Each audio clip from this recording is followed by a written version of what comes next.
कि हमारी संस्कृति में 7 व्यक्तित्व ऐसे माने जाते हैं जो जीवंत हैं।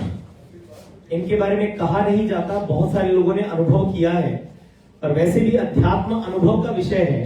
7 ऐसे महनीय व्यक्तित्व हमारी संस्कृति में माने गए हैं जो जीवंत हैं, जिनको मृत्यु कभी व्याप नहीं सकती। और उनमें से एक पूज्य बालाजी महाराज हैं। आज उनका कार्यक्रम है। आप सब लोगों को हो सकता है देख करके लगे कि कार्यक्रम का आकार बहुत छोटा है, और इस कार्यक्रम की गहनीयता, इसकी गहनता बहुत ज्यादा है। मैं आपको सच बता रहा हूं, आज सुबह से मैं किसी कार्यक्रम में था 10 बजे। सुबह से मैंने एक अन्न का दाना नहीं खाया, सुबह से पानी भी नहीं पिया।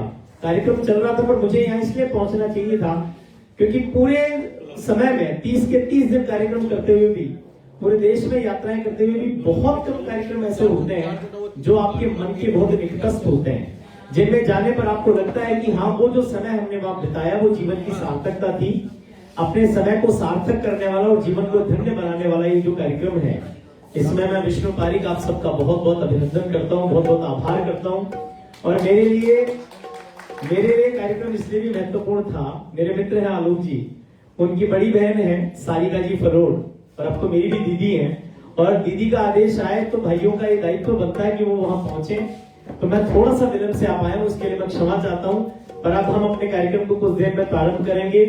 संत हम सबके मध्य होंगे, कुछ महनीय व्यक्तित्व हम सबके मध्य होंगे। आज का जो कार्यक्रम है वो अपने आप में विलक्षण इसलिए भी है। देखिए, मैं सीकर से हूँ। मूलतः तो मेरा गांव श्रीमाधोपुर के पास में है, पर लंबे समय से हम लोग सीकर रह रहे हैं।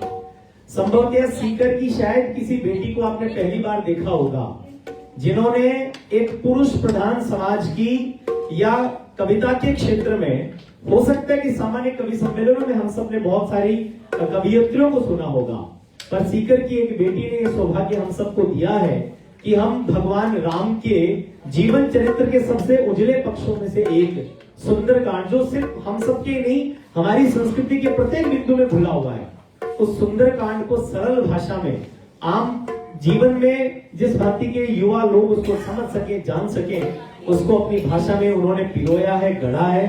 और आज उन्हीं सुंदरकांड के, उनके द्वारा रचित स्वरूप का यहाँ पर लोकार्पण हम सब लोग करने वाले हैं। तो हमारे लिए भी बहुत गर्व का विषय है ये। आज दीदी स्वयं आकर के आपको पूरे विषय को रखेंगी, पूरे विषय को जानेंगी। पर मैं आप लोगों से एक बात कहना चाहता हूँ, जो मेरे निजी जीवन का अनुभव है। यहाँ पर बहुत बड़े लोग बैठे, बहुत महनीय लोग हैं जिनके पास जीवन के बड़े अनुभव हैं।